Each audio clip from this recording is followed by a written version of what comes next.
On this Sunday night, finding middle ground in the lobster dispute.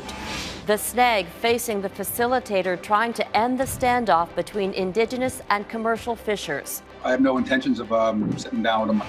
Mail-in ballots, how advanced polls could change the way elections take place in Canada. Plus, Havana Syndrome. Global News uncovers disturbing information about the mystery illness affecting Canadian diplomats in Cuba. And Mike Pence on the campaign trail, despite positive COVID-19 tests in his inner circle. Global National with Robin Gill. Good evening and thank you for joining us. We begin in Nova Scotia, where there's a snag in the federal government's attempt to broker peace in the lobster dispute. The man appointed as facilitator between commercial and Indigenous harvesters says he's ready to open a dialogue between the two sides. But as Ross Lord reports, he's facing resistance from Indigenous leaders.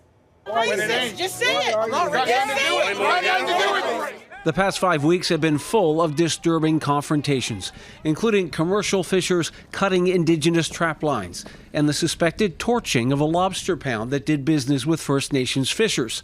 To rebuild trust between commercial and Indigenous harvesters, the federal government has appointed what it calls a neutral third party. We'll have to see if we can get people together. I mean, the ultimate goal would be to get as many people together and have a discussion at a multilateral level and to maybe hopefully come up with some resolve. When it comes to fisheries crises, calling someone in is politics 101. I'm trying to negotiate right now to get some understanding on what restraint means. But 20 years after a lobster dispute in Burnt Church, New Brunswick exposed opposing views over Indigenous treaty rights, negotiators are back at square one, and the new appointee is already facing resistance. He's from Pubnico. He's a president at the university down there. You know, he's in pretty thick with the fishermen. So for us, there was no unbiased decision going to be, made or talked about. Surette admits his objectivity could become an issue. Perhaps, but I'm not going to dwell on that piece. I've done lots of work in the past. Independently, this for me is not going to be any different. I have no intentions of sitting down with them myself. I'll talk with anyone with that, but right now our management plan is our main priority. And like I said, I'll put them in touch with our lawyers that can fill him on the information, our management plan, the treaties, whatever he's looking for. Chief Sack says he's focused on separate discussions with Fisheries Minister Bernadette Jordan and with Carolyn Bennett, the Minister of Crown Indigenous Relations. Representatives of two commercial fishing groups did not immediately reply to our request for comment. It's unclear if adding an extra layer of discussions will help reach a common understanding or further complicate a convoluted dispute. Ross Lord, Global News. A land rights dispute in Caledonia, Ontario heated up again today when non-Indigenous protesters showed up to disrupt a march by members of the Six Nations First Nation. As Morganne Campbell explains, there are calls for the federal and provincial governments to make resolving land claim issues a priority. Stand back! They are two groups of people with differing views, divided by wooden barricades and a wall of police officers. We have to fight all the time for our rights, and this is our land. We need to keep cool heads, but we can't be intimidated either. A land claim dispute has driven a wedge between some Caledonia, Ontario residents and members of Six Nations of the Grand River who have halted construction of a new housing development in the area. For nearly 100 days, the Haudenosaunee community has been demonstrating on the parcel of land, which they say is theirs. For these people here to come out and say, that we stand with you and we support you and we're willing to get behind this. It's an amazing thing to see.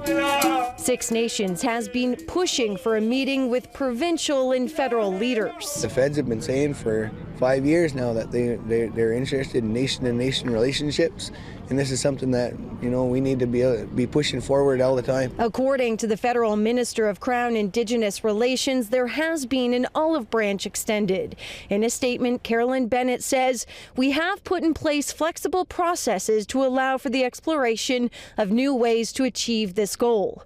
Former Ontario Regional Chief Isidore Day says this is an example of a number of broken promises and commitments from the Royal Commission on Aboriginal Peoples dating back to the 1990s. The Crown-appointed body looked at the relationships between governments and Indigenous people. There's going to continue to be outstanding issues that need to be spoken through the perspective of lands rights holders and not so much those that have been bound to the Indian Act. Day says the land dispute in Caledonia is indicative of those outstanding issues in Canada, whether it be the fisheries dispute on the East Coast or the Wet'suwet'en pipeline controversy on the West Coast. These are all issues Day says the federal government needs to prioritize. Morganne Campbell, Global News. In Northern Ontario, a full evacuation is underway from the Neskandaga First Nation because of an ongoing water crisis. Hundreds of people have been taken to Thunder Bay. Only about 24 remain in the remote community. Earlier this month, an oily sheen was spotted in the First Nations water supply. Preliminary tests show high levels of hydrocarbons. Chief Christopher Munias is expected to fly back to the community to inspect the water treatment plant tomorrow. Well, in BC, the NDP's election gamble has paid off. The New Democrats under John Horgan managed to turn their minority government into a majority. Global BC's Richard Zussman, who's been watching the campaign from day one, joins us from the BC legislature in Victoria. First of all, the NDP managed to pull off a victory in a pandemic. What does that say about the ability to hold a campaign despite the health crisis? Yeah, Robin, two different things here. First, it's the actual voting during a pandemic. For the first time in BC's history, more people voted before Election Day than on Election Day. 1/3 by mail, 1/3 in advance, and 1/3 yesterday. Then there's a politics of it. There is a trend emerging here in Canada where leaders who governed through COVID-19 seem to get a bounce at the polls. And this is exactly what happened with NDP leader John Horgan. He has been almost universally praised across British Columbia for his good management through COVID-19 and rewarded with 55 seats as of the early results coming back. And all of that is a signal towards 4 years of stable governance. And the first priority for Horgan, who is actually back here in Victoria working today, will continue to be managing the pandemic. I believe the best way forward is to make sure that government is there focused on the needs of individuals, businesses and communities, and we're going to be able to do that coming into the fall and into next spring as we prepare a budget which will be, again, one of the most extraordinary budgets ever tabled in British Columbia. Richard, let's talk about how significant this is for the NDP. They can get elected in that province, but the question is getting re-elected, so this is very significant.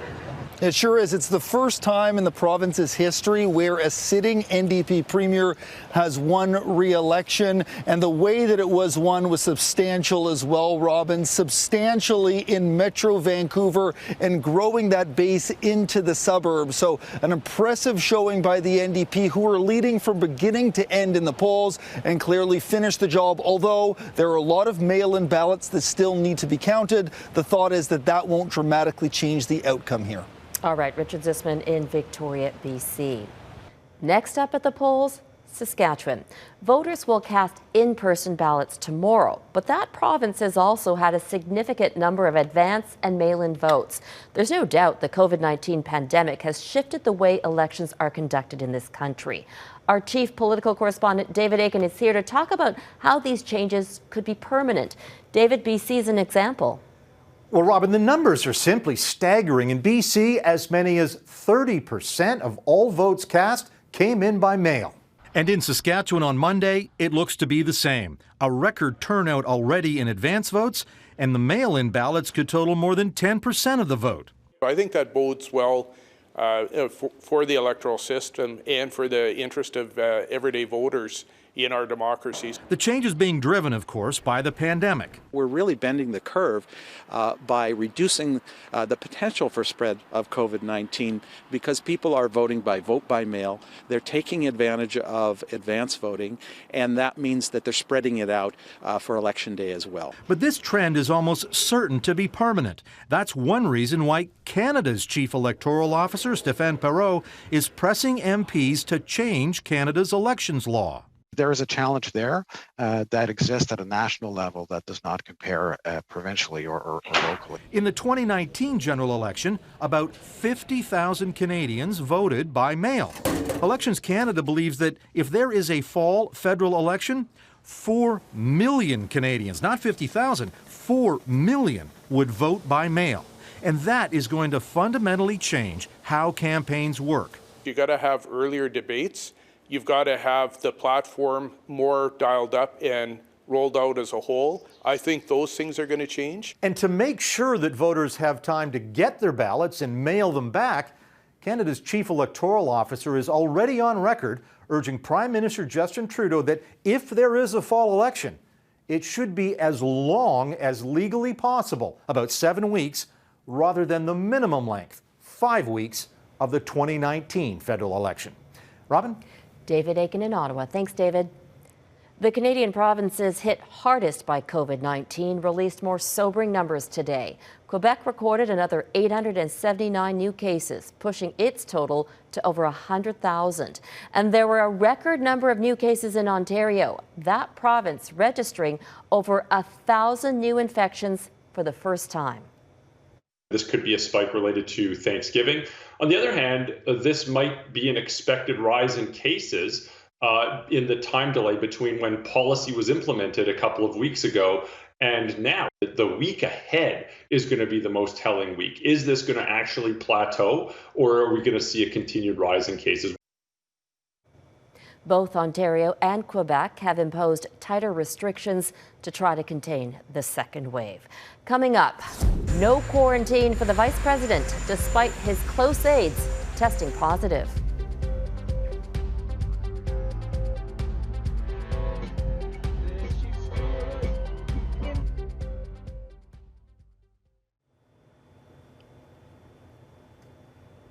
There's another outbreak of COVID-19 inside the White House tonight. 5 members of Mike Pence's inner circle tested positive for the virus, including his chief of staff, Mark Short, who is considered the vice president's closest aide.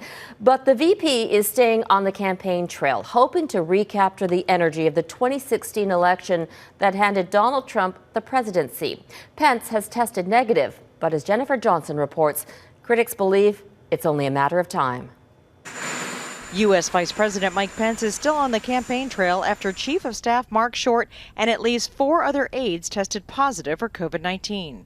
According to Centers for Disease Control guidelines, Pence should quarantine for 14 days after being in close contact with Short. But the White House medical unit has cleared Pence, classifying him as an essential worker. How is campaigning essential work? Well, the free elections are the foundation of our democracy, so I think campaigning and voting are about the most essential thing we can be doing. The Trump administration says Pence, the head of the White House coronavirus task force, has tested negative for COVID-19, but more than 166,000 Americans have tested positive in just the past 2 days. We're not going to control the pandemic. We are going to control the fact that we get vaccines, therapeutics, and other mitigation. Why aren't we going to get control of the pandemic? Because it is a contagious virus. But the Biden-Harris Democratic presidential team disagrees. They are pushing for mandatory masks and blaming U.S. President Donald Trump for not getting the pandemic under control. This is the greatest failure of any presidential administration in the history of America. But President Trump is painting an optimistic picture for his supporters, despite the deaths of over 225,000 Americans. We're rounding the turn. We have the vaccines. We have everything. We're rounding the turn. Even without the vaccines, we're rounding the turn. It's going to be over. But with hospitalization setting records in over a dozen states, medical experts say the country is at a dangerous tipping point. These cases are going to continue to build. There's really no backstop here. I don't see forceful policy intervention happening anytime soon. Dr. Gottlieb insists Americans take precautions immediately to slow the spread, as people are forced to gather indoors in the fall and winter months. Jennifer Johnson, Global News, Washington. Europe's second wave is accelerating tonight, forcing countries to impose sweeping restrictions before it's too late. France reported more than 52,000 cases in 24 hours, a new record for that country. In comparison, India, the second hardest hit country in the world, recorded 50,000 cases. And Brazil, the third worst affected, recorded more than 26,000 cases in 24 hours. Tonight, Spain is under a state of emergency and a nationwide curfew to try and slow the surge of new infections. The curfew runs from 11 p.m. to 6 a.m. and may be extended from 15 days to 6 months. Under the new restrictions, travel between regions is also banned. On Friday, Spain reported nearly 20,000 new cases of COVID-19 in 24 hours. 231 people died. Still ahead, the mystery in Havana. Did Canadian officials tell their diplomats to stay quiet about an unknown illness?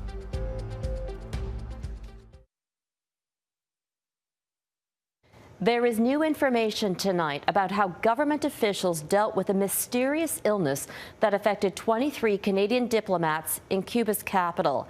It's been over 3 years since some embassy staff came down with concussion-like symptoms that came to be known as Havana Syndrome. Now, documents obtained by Global News show employees were warned to stay silent on the issue. Here's Mike Drolet. For Canadian diplomats, the sun, culture, and political intrigue of Havana, Cuba was a dream posting. But in 2017, that all changed when 5 embassy staff and their families suddenly developed medical issues that would become known as the Havana Syndrome. One staffer currently involved in a $28 million lawsuit against the federal government and who was given the pseudonym Diplomat Allen by the courts says he was awoken by a mysterious sound in the middle of the night. A screeching, metallic scraping noise that just flooded the room. And I listened to it for about 20 or 30 seconds, and then as it was fading, it went woo, woo, woo, woo. He says he was overcome with nausea, and at the same time his eldest son's nose started gushing blood. When he reported what happened, weeks before, he says a Miami neurologist diagnosed he, his wife, and 2 sons with mild traumatic brain injuries, he says he was told to stay quiet. The one thing the ambassador told me that at that time was that do not tell any other Canadians. We cannot start mass hysteria. Global News has obtained over 700 pages of heavily redacted documents related to the case that appear to corroborate plaintiff claims that officials were more interested in keeping the story quiet than finding the cause. In multiple documents, officials referred to attacks, but after it was reported that 40 U.S. embassy personnel had the same symptoms, officials decided to stop using the word. The cause of the debilitating sound is still a mystery.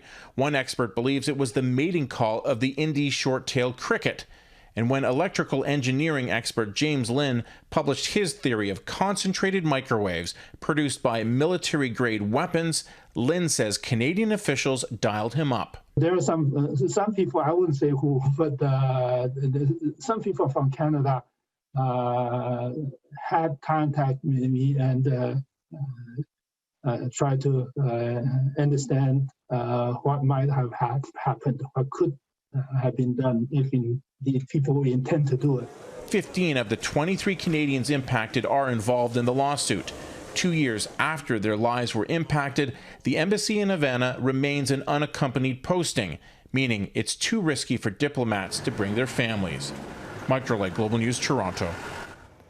For a more in-depth look at what those documents revealed, head to our website, globalnews.ca/globalnational. Up next, the Latino vote. Could this demographic be the trump card for Republican re-election?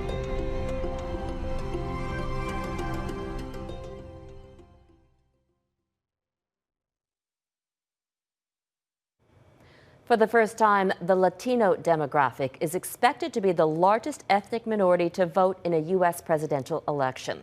There are an estimated 60 million living in America, and of those, half are eligible to vote. Since 2016, Latino support for Donald Trump has been growing, and that could make a difference in swing states.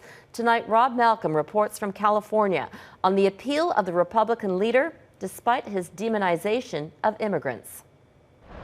As the sun sets here in Colusa County, just an hour outside of Sacramento, these unlikely signs went up: farmers for Trump and Latinos for Trump. Despite some of the divisive language coming from the president, some here in this Republican stronghold would like to see another 4 years. And let's get this man and the Republican Party back on track. Farmer Tom's signs are hard to miss. They're located in fields next to the busy I-5 freeway between the small town of Arbuckle and the state capital of Sacramento. My brother and I felt this is something we could do. We had have some pretty strong feelings about who should be our next president, who deserves the next 4 years. You know, the other party put this man through hell. Farmers supported Trump by a wide margin in 2016. They're encouraged by his campaign promises of financial compensation. Federal payments to farmers are projected to hit a record $46 billion U.S. this year. This man will save America, save the Constitution, and if I had a prayer, it would be that he'll win in 2020, and that party will take California back in 2022. Another trailer suggests support within the Latino community. Who are you voting for this election? For Trump. Why? I mean, everything he says is good. I follow what he says. He's a businessman. Young Latinos like Javier are voting in record numbers. Munoz says his family immigrated to the U.S. through Arizona. He says he doesn't see his community under attack by Trump's rhetoric and strict immigration policies. Well, I mean, Obama did the same thing, right? He would deport people. I mean, Trump's doing it, but I mean, he's trying to do it. He's trying to make them do it the right way. For these Trump voters in rural California, there is still some unfinished business. Get that border wall done. They say they got a big wide gate there, and let them come in legally. In Arbuckle, California, Rob Malcolm, Global News. And that is Global National for this Sunday. I'm Robin Gill. Tonight, your Canada is the Uramocto River in New Brunswick. Thank you for watching. Donna Friesen will be here tomorrow. I'll see you next weekend. Have a great night.